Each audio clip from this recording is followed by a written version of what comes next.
Un week-end pas comme les autres à Lubumbashi. La ville était ce samedi dans un état de vive effervescence. Sur les grandes artères, c'était la ruée vers l'aéroport international de Luano. L'événement, c'est l'arrivée dans les minutes qui suivent du président de la République. Des membres du gouvernement, ceux du cabinet du chef de l'État et toute la notabilité locale, conduite par le gouverneur de province ainsi que les forces vives, amassées au tarmac, ont salué le chef de l'État, accompagné de la distinguée première dame, à leur descente d'avion. Comme il fallait s'y attendre, un bain de foule a été offert au couple présidentiel au sortir des installations aéroportuaires.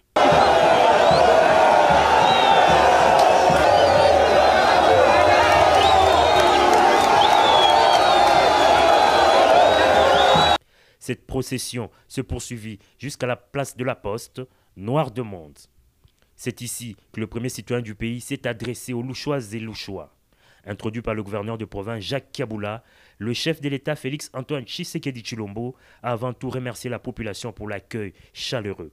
Il a ensuite rappelé et déroulé ces 6 engagements majeurs qui forment le contrat qu'il a conclu avec les Congolais. Au milieu de son meeting, il est interrompu par la population favorable à une révision ou un changement de la Constitution, lui demandant par ailleurs d'aborder cette question.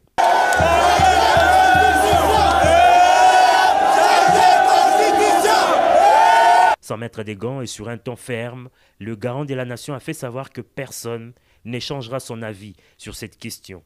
Il a par ailleurs mis en garde tous ceux qui voudraient manipuler la population. Il y a des pièges dans cette constitution.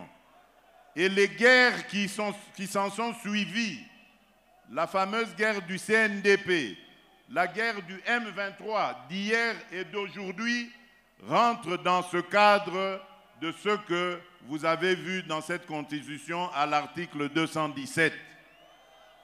On veut nous obliger à abandonner une part de notre souveraineté à des États voisins.